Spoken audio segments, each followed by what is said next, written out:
आज हम डिस्कस करेंगे कि जो बाइडेन की प्रेसिडेंसी का वर्ल्ड पे क्या इम्पैक्ट हो सकता है। Let's start. तो ये कुछ टॉपिक्स हैं जो हम डिस्कस करेंगे आज। जैसा कि हम सबको पता है कि Joe Biden next elected president है यूनाइटेड स्टेट्स के, और 20 जनवरी को वो अपनी शपथ लेंगे। तो ये कुछ टॉपिक्स हैं जो आज हम कवर करेंगे कि क्या इम्पैक्ट हो सकते हैं इंडिया पे, उनकी पॉलिसीज़ क्या हो सकती हैं चाइना को लेकर, उनकी क्या इम्पैक्ट हो सकता है मिडिल ईस्ट पे, रशिया के साथ रिलेशंस और इंटरनेशनल ट्रीटीज़। तो हाँ, इंडिया एंड सब कॉन्टिनेंट। तो जैसे कि हम सबको पता है कि जो डेमोक्रेटिक अप्रोच है towards India will be more beneficial in terms of trade and जिस तरीके से हम और क्लाइमेट चेंज के कॉपरेशंस को लेके, तो हम जैसे कि हम सबको पता है कि जो डेमोक्रेट्स हैं वो उनकी पॉलिसीज़ प्रोग्रेसिव टैक्सेशंस की होती हैं। तो मोस्ट प्रॉबेबली आने वाले फ्यूचर में जो बहुत सारी यूएस कंपनीज़ हैं, क्योंकि डेमोक्रेट्स पावर में आते ही वो टैक्सेस को हाई करेंगे, तो वो कंपनीज़ अपने जो लोकेशंस हैं और जो प्रोडक्शन हाउसेज हैं वो दुनिया की अलग कंट्रीज़ में जाने की कोशिश करेंगी। और इंडिया के पास एक अच्छी अपॉर्चुनिटी हो सकती है कि वो इसको गेन करे और उन कंपनीज़ को अट्रैक्ट करे जो यूएस से बाहर आना चाहती हैं। दूसरी चीज़ है एनवायरमेंट प्रोटेक्शन। तो जैसा कि हम इंडियन गवर्नमेंट का विजन हम देखते हैं कि जैसे हम पेरिस क्लाइमेट एग्रीमेंट में हैं और हम ग्रीन हाउस गैसेस को रिड्यूस करना चाहते हैं, हम अपनी डिपेंडेंस कोल पे कम करना चाहते हैं। और जो डेमोक्रेटिक अप्रोच है और जो डेमोक्रेट्स हैं वो भी काफ़ी हद तक क्लाइमेट चेंज को लेकर बहुत ही ससेप्टेबल होते हैं। तो हमें इस फील्ड में बहुत अच्छी कोऑपरेशन देखने को मिल सकती है इंडिया और यूएस की। तो हाँ, तो US will continue their support for Indo Pacific. तो जैसा कि हमें पता है कि पिछले कुछ सालों में काफ़ी हद तक इंडो पैसिफिक जो एक ग्रुप है क्वाड कंट्रीज़ का, जिसके अंदर इंडिया, यूएस, जापान, ऑस्ट्रेलिया, इन सारी कंट्रीज़ का एक ग्रुप है। और काफ़ी हद तक इसे हमने काउंटर करने के लिए बनाया है चाइना को, जो चाइना की डोमिनेंस को। और काफ़ी हद तक एक अनऑफिशियली बट एक तरह से यूएस इस ग्रुप को ही लीड करता है। और हाँ, तो जो सपोर्ट था ट्रम्प का वो इंडो पैसिफिक के लिए बहुत ही ज़्यादा था। बट आने वाले समय में जिस तरीके से हम जानते हैं कि जो बाइडेन एडमिनिस्ट्रेशन होगा वो काफ़ी हद तक चाइना को लेके उतना अग्रेसिव नहीं हो पाएगा, उतना अग्रेसिव नहीं होगा जैसे ट्रम्प थे। कम से कम वर्बली उतना अग्रेसिव नहीं होगा।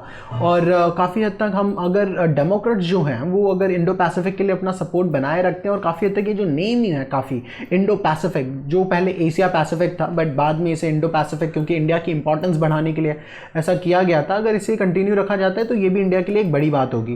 तो नेक्स्ट इंडिया को ईरान की तरफ से हमें बहुत सारे रिलैक्सेशंस मिल सकते हैं। हम ईरान के साथ अपनी ऑयल की प्रोक्योरमेंट्स वापस शुरू कर सकते हैं, क्योंकि जैसा कि हम सबको पता है कि जैसे ही ट्रम्प पावर में आए थे तो उन्होंने खुद को ईरान न्यूक्लियर डील से वापस ले लिया था यूएसए को। उसके बाद उन्होंने बहुत सारे सैंक्शंस ईरान के ऊपर इम्पोज कर दिए थे काटसा के तहत। काटसा का मतलब होता है कि counters of America's adversary through sanctions act.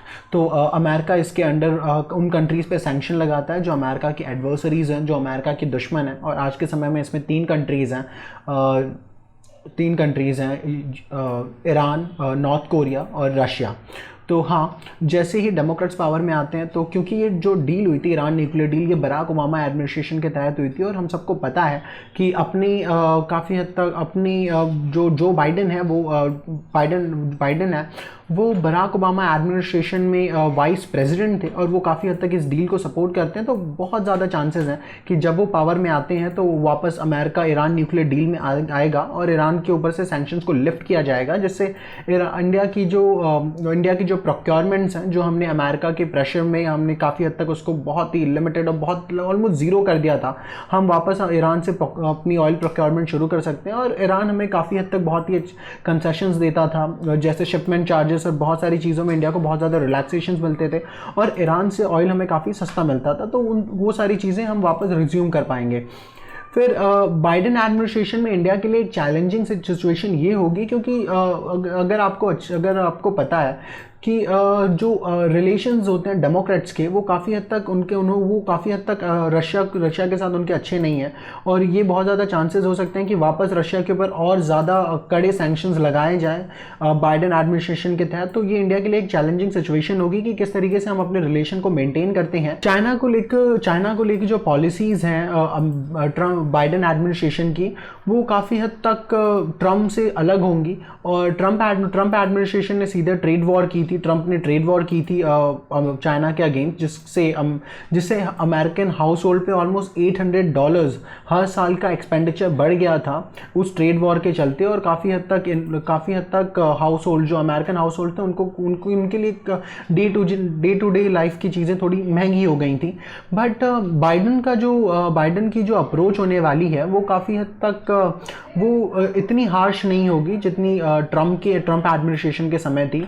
But क्योंकि जो ग्लोबल सेंटिमेंट्स हैं, अगर हम कोविड-19 को भी लेते हैं तो और जो चाइना की हॉस्टिलिटी है अपने नेबर कंट्रीज़ को लेते हुए, और जिस तरीके से अग्रेसिवली चाइना मूव कर रहा है और चाइना अमेरिका को अपना एक कॉम्पिटिटर समझता है, तो बाइडन के लिए काफ़ी हद तक ये मुश्किल होगा चाइना के साथ एक नरम रुख इख्तियार करना।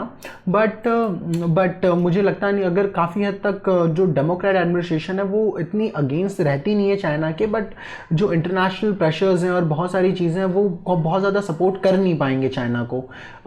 ये मुझे ऐसा लगता है। फिर मिडिल ईस्ट पे क्या इम्पैक्ट होता है, तो मिडिल ईस्ट में सिचुएशन काफ़ी हद तक अलग होने वाली है। जैसा कि हम ट्रम्प एडमिनिस्ट्रेशन के समय था, उनकी जो पॉलिसी थी वो मैक्सिमम प्रेशर की थी, और जिससे उन्होंने ईरान के ऊपर इतने ज़्यादा हैवी सैंक्शंस को लिफ्ट कर दिया था कि वो कंट्री अपने आप टूट जाए, उसकी इकोनॉमी पूरी तरीके से ख़त्म हो जाए, और उससे वो बेनिफिट पहुँचा पाएँ अपने जो बहुत ही अलाइज हैं सऊदी अरेबिया और इसराइल को। तो बाइडन एडमिनिस्ट्रेशन में ये चीज़ें थोड़ी सी अलग होंगी, क्योंकि जैसा कि मैंने आपको कहा कि जो ईरान न्यूक्लियर डील है वो बराक ओबामा के एडमिनिस्ट्रेशन के अंडर साइन हुई थी, और जिसको काफ़ी हद तक ये सपोर्ट करते हैं। और अपनी इलेक्शन कैंपेन में भी बाइडन ने कहा था कि जैसे ही वो पावर में आएंगे तो वो वापस ईरान न्यूक्लियर डील का हिस्सा बनेंगे। ईरान न्यूक्लियर डील क्या थी, ईरान न्यूक्लियर डील में ईरान को जो यूरेनियम होता है, जो एक बहुत ही इंपॉर्टेंट कंपोनेंट है न्यूक्लियर वेपन के डेवलपमेंट के लिए, उसके एनरिचमेंट को रोकने के लिए काफ़ी हद तक बंदिशें लगाई गई थी कि ईरान एक सर्टन लेवल से ऊपर यूरेनियम को एनरिच नहीं कर सकता है। जो लिमिट तय हुई थी वो 3.67 की थी, और जो रिक्वायर्ड यूरेनियम के एनरिचमेंट है न्यूक्लियर वेपन्स के लिए वो ऑलमोस्ट 90% और उससे ज़्यादा है। तो ये काफ़ी हद तक ईरान को एक रिस्ट्रेन करके रखता था। बट ट्रम्प एडमिनिस्ट्रेशन इस न्यूक्लियर डील से बाहर आ गया था, बट बाइडन काफ़ी हद तक वापस अमेरिका को उस न्यूक्लियर डील में लेकर जाएंगे, और हाँ, सैंक्शंस को हटाया जाएगा। तो इससे एक चीज़ हो सकती है, जो पॉलिटिकल सिनेरियो है आज के टाइम में, जो ईरान और सऊदी अरेबिया, जैसा कि हमें पता है कि वो बहुत ही कड़े दुश्मन रहे हैं, बहुत सारे फैक्टर्स हैं, रीजन को डोमिनेट करने को ले लीजिए आप, या फिर सिया सुन्नी की चीज़ें ले लीजिए। तो इन सारी चीज़ों को देखते हुए भी काफ़ी हद तक जो बाइडन एडमिनिस्ट्रेशन होगा वो काफ़ी हद तक उनके लिए ऐसा है कि सिर्फ मिडिल ईस्ट में हम सिर्फ एक कंट्री पे रिलाय नहीं हो सकते, जो सऊदी अरेबिया, उनका सऊदी अरेबिया अमेरिका बहुत अच्छे अलाइज हैं रिचर्ड निक्सन के टाइम से या फिर उससे भी पहले से। बट ये काफ़ी हद तक ये डेमोक्रेटिक एडमिनिस्ट्रेशन हमेशा एक इक्विलिब्रियम मेंटेन करने की कोशिश कर रही है। शायद वो ईरान को भी ताकत दे रहे हैं कि अगर कल को सऊदी अरेबिया इनको मना करता है या फिर सऊदी अरेबिया इनके अगेंस्ट आता है तो वो ईरान को यूज़ कर पाएँ। तो इस तरीके की चीज़ें हैं, और 2 पावर सेंटर्स हो सकते हैं मिडिल ईस्ट में। फिर उसके बाद मिडिल ईस्ट को कंटिन्यू करते हुए, तो जैसा कि हम देख रहे हैं कि टर्की के जो प्रेसिडेंट है रिचब तैयब अर्दोगान, तो जो अर्दोगान की पॉलिसीज़ हैं वो काफ़ी हद तक वो वेस्ट के खिलाफ जा रही हैं। वो काफ़ी हद तक एक अलग ब्लॉक बनाने की कोशिश कर रहे हैं सऊदी अरेबिया से अलग हटकर मुस्लिम नेशंस का। और जिस तरीके से उन्होंने पावर को ग्रैब करके रखा है टर्की में, तो ये भी बहुत अच्छी चीज़ नहीं है। वो एक तरह से वो डिक्टेटर की तरह रूल कर रहे हैं। और एक इंटरव्यू में जो बाइडन ने कहा था था कि वो कोशिश करेंगे अर्दोगान को पावर से बाहर करने की और एक डेमोक्रेटिक प्रोसीजर से उनको एलिमिनेट करने की, उनको हटाने की पावर से, क्योंकि वो बहुत ही अनकॉन्स्टिट्यूशनली तरीके से आज टर्की की गद्दी पर बैठे हैं। और ये उनके स्टेटमेंट्स थे कि he will support opposition leaders and existing democratic elements in Turkey and throw Erdogan out of the power, not by coup but by the parliamentary procedure। तो कोई तख्ता पलट नहीं, बट एक पार्लियामेंट्री प्रोसीजर के तहत वो अर्दोगान को पावर से बाहर करने की कोशिश करेंगे, क्योंकि अर्दोगान बहुत ही अनकॉन्स्टिट्यूशनल तरीके से आज टर्की की सत्ता पे काबिज है। तो यूएस में यूएस इसके लिए क्या कर सकता है? तो जैसा कि हम ट्रंप को देखते हैं, तो ट्रंप की जो पॉलिसीज़ थी वो काफ़ी हद तक टर्की के लिए सपोर्टिव थी, टर्की के प्रेसिडेंट के लिए सपोर्टिव थी। और जिस तरीके से उन्होंने माइनॉरिटीज़ के साथ जो बर्ताव किया था टर्की में, उसको काफ़ी हद तक ट्रंप एडमिनिस्ट्रेशन ने इग्नोर किया था। बट ऐसा बाइडेन एडमिनिस्ट्रेशन में होता हमें नहीं दिखेगा। हो सकता है कि यूएस जो रिपेयरमेंट्स वर्क्स हैं और जो अमेरिकन आर्टिलरी होल्ड करती है आज के समय में टर्किश आर्मी, उसकी रिपेयरमेंट्स और उसके मेंटेनेंस को ये काफ़ी हद तक स्टॉप कर दें, जिससे काफ़ी फ्यूचर में काफ़ी प्रॉब्लम्स हो सकती हैं टर्की को। उसके बाद मिडिल ईस्ट को ही हम कंटिन्यू करते हैं। तो as we all know, Donald Trump had amazing relations with the current president Israel and that's why he tried to benefited Israel in all possible ways in the Middle East. But जैसा कि हमें पता है कि आज के जो prime minister हैं इजराइल के, उनके काफ़ी अच्छे रिलेशंस थे डोनाल्ड ट्रंप के साथ, और डोनाल्ड ट्रंप ने बहुत सारे एरियाज़ में उनको बेनिफिट पहुंचाने की कोशिश की, चाहे वो अब्राहम अकॉर्ड हो, चाहे वो गोलान हाइट्स पे रशिया, चाहे वो गोलान हाइट्स पे इजराइल के दावे को एक तरह से मंजूरी देना हो, या फिर जो यूएस एम्बेसी है उसको शिफ्ट करना हो टेल अवीव से जेरूसलम में। ये यूएस एम्बेसी वाला मसला इतना इम्पॉर्टेंट इसलिए क्योंकि देखा जाए तो जेरूसलम काफ़ी हद तक एक इजराइल की कैपिटल तो है, बट वो एज ए कैपिटल वर्क नहीं करती है इतना। ज़्यादातर जो एडमिनिस्ट्रेटिव वर्क्स हैं वो टेल अवीव में होते हैं। बट जब डोनाल्ड ट्रंप ने ये अनाउंस किया कि वो अपनी एम्बेसी को मूव करेंगे जेरूसलम, तो वो काफ़ी हद तक इस बात को रिकॉग्नाइज कर रहे थे कि जो जेरूसलम है, पूरा का पूरा जेरूसलम है, उस पर सिर्फ इजराइल का डोमिनेंस है और उसको सिर्फ इजराइल ही कंट्रोल करेगा। तो ये भी एक चीज़ थी, जैसे जो कुछ कॉन्फ्लिक्ट्स हैं पैलेस्टाइन के साथ और उनके जो कंसर्न्स हैं उनको ट्रंप ओवररूल करते हुए हमें दिखे हैं। अगर हम देखते हैं बेंजामिन नेतन्याहू के रिलेशन, जो प्रेसिडेंट है इजराइल के, वो डेमोक्रेट्स और बराक ओबामा के साथ बहुत अच्छे नहीं थे। वो काफ़ी हद तक ये उनके लिए सपोर्टिव नहीं थे इतना जिस तरीके से ट्रंप सपोर्टिव है। बट क्योंकि इजराइल और अमेरिका के रिलेशंस ऑल्दो ओवरऑल बहुत अच्छे रहे हैं, तो हमें इनके रिलेशन काफ़ी हद तक स्टेबल ही दिखेंगे और कोई बहुत बड़ा शिफ्ट नहीं दिखेगा बाइडेन एडमिनिस्ट्रेशन के अंतर्गत। रशिया के साथ रिलेशन, तो रशिया के साथ रिलेशन का ऐसा है ना कि रशिया ने 2014 में जब क्राइमिया को एनेक्स किया था, उसके बाद से ही अगर आप देखो तो अमेरिका और रशिया के रिलेशंस बहुत तेज़ी से ख़राब होते हुए हमें दिखे हैं। क्योंकि उस समय 2014 में गवर्नमेंट थी बराक ओबामा की, और बराक ओबामा के एडमिनिस्ट्रेशन के अंदर ही रशिया ने एनेक्स किया था क्राइमिया को, जिसके लिए अमेरिका की किरकिरी हुई थी पूरे दुनिया में। और उसके बाद से ही जो डेमोक्रेटिक एडमिनिस्ट्रेशन है, जो बराक ओबामा का एडमिनिस्ट्रेशन है, उसने बहुत ज़्यादा सैंक्शंस इंपोज कर दिए थे रशिया को। यहाँ तक कि जो एक G8 ग्रुप था, जिसके अंदर एक समय रशिया उसका पार्ट था, आज के समय वो G7 हो चुका है, बट एक टाइम पे वो G8 था और 8वां मेंबर रशिया था। जो रशिया को उस ग्रुप से निकाल दिया गया, यूएस ने उसको निकाल दिया उस ग्रुप से।